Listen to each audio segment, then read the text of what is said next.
नमस्कार दोस्तों, स्वागत है। दोस्तों, आप अपना भविष्य तो नहीं बदल सकते, परंतु आप अपनी आदतें जरूर बदल सकते हो और निश्चित रूप से आपकी यही आदतें आपका भविष्य बदल देगी। दोस्तों, आप इस Buddhist story on morning habits of successful people की कहानी से अपना जिंदगी बदल सकते हैं। सपने वो नहीं होते जो हम नींद में सोते समय देखते हैं, बल्कि सपने वह होते हैं जो हमें नींद नहीं आने देते। जब हम सोते हैं तो हमारा शरीर मृत शरीर के समान होता है, और जब हम उठते हैं तो हमारा एक नया जन्म होता है। और इस नए जन्म के साथ ही हमें अपने जीवन की शुरुआत करना चाहिए। अपने दिन को, अपने जीवन को एक नई दिशा जरूर देनी चाहिए। दिन में पूरे 24 घंटे में सबसे ज्यादा खूबसूरत और सबसे ज्यादा ऊर्जावान और जीवन को सबसे ज्यादा प्रभावित करने वाला समय सुबह का होता है। और इस सुबह के समय में जिन आदतों को आप अपने जीवन में अपनाओगे, वास्तव में वो आदतें आपके पूरे दिन को नहीं बल्कि आपके पूरी जिंदगी को भी प्रभावित करेगी और आपके सभी लक्ष्यों पर सकारात्मक प्रभाव डाल सकती है। आपकी सफलता और असफलता में सुबह की आदतों का बहुत ही महत्वपूर्ण योगदान होता है। आज मैं आपको सुबह की ऐसी आदतों के बारे में बताऊंगा जिसे अगर आपने अपने जीवन में अपना लिया तो आप अपने आज को और अपने आने वाले हर पल को, अपने जीवन को बदल सकते हो और अपने जीवन में वो सब कुछ आप हासिल कर सकते हो जो आप हासिल करना चाहते हो। तो आइए जानते हैं कुछ सफल लोगों की आदतें। हमें जल्दी यानी सूर्य की किरणों के साथ ही उठ जाना चाहिए। एक बार की बात है, महात्मा गौतम बुद्ध अपने सभी शिष्यों को आश्रम में उपदेश दे रहे थे। जीवन में अपनाई जाने वाली सुबह की आदतों के बारे में बता रहे थे। वह उनको बता रहे थे कि इस प्रकार की आदत अपनाकर हम अपने हर दिन को और अपने पूरे जीवन को बेहतर बना सकते हैं।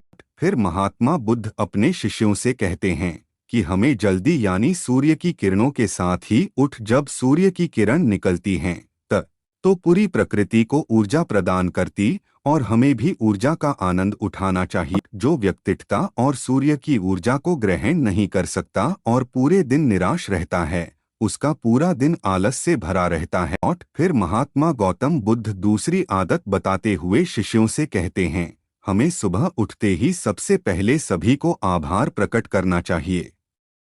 चाहे हमारा कल कैसा भी हो, कैसा भी बीता हो, लेकिन हमें आज की शुरुआत सकारात्मक बातों के साथ ही करनी चाहिए।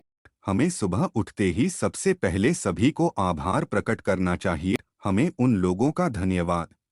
मेरा वीडियो अच्छा लगे तो लाइक, शेयर, सब्सक्राइब भी करें।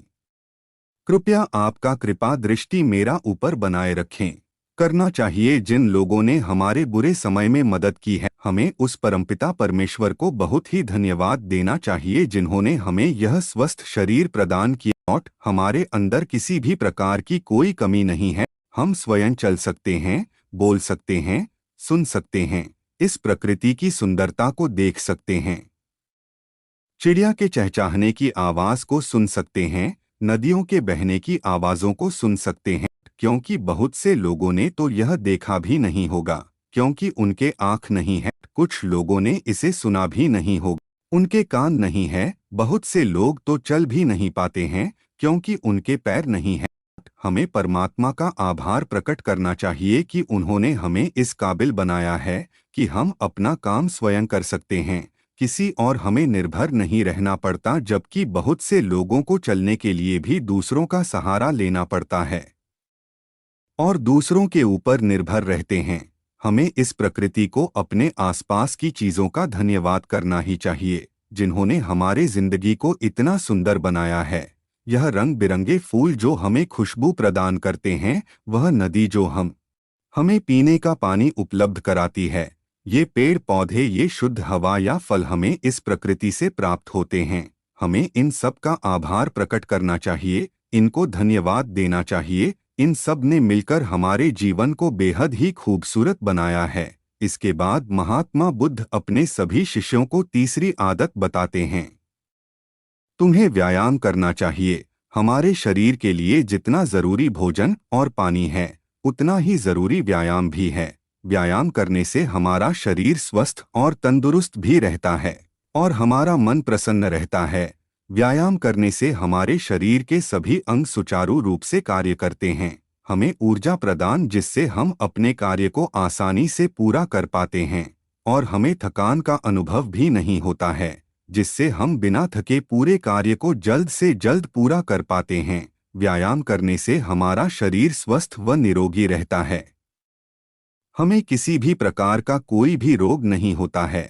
हमारे पास चाहे जितनी भी धन दौलत हो, यह सुख सुविधा ही क्यों न हो, अगर हमारा शरीर पूरी तरह से स्वस्थ नहीं होगा तो हम किसी भी सुख सुविधा ही क्यों न हो, अगर हमारा शरीर पूरी तरह से स्वस्थ नहीं होगा तो हम किसी भी सुख सुविधा का आनंद नहीं ले पाएंगे। अगर हमारा शरीर किसी भी रोग से ग्रस्त हो जाएगा तो फिर उसे यह धन दौलत भी ठीक नहीं कर पाती है। स्वस्थ शरीर सुखी जीवन की निशानी है, इसको हेडलाइन करना है। जितना हम अपने शरीर को कष्ट देंगे उतना ही हमारा शरीर हमें सुख भी प्रदान करेगा, और जितना हम अपने शरीर को आराम देंगे उतना ही यह हमें कष्ट भी प्रदान करेगा। इसीलिए हमें नियमित रूप से व्यायाम करना ही चाहिए। व्यायाम करने से हम पूरे दिन प्रसन्न रहते हैं और अपने सभी कार्यों को आसानी से कर पाते हैं। व्यायाम करने से हमें दीर्घायु प्राप्त होती है और हम लंबे समय तक युवा ही नजर आते हैं। जो लोग व्यायाम नहीं करते, समय से पहले ही वृद्ध नजर आने लगते हैं।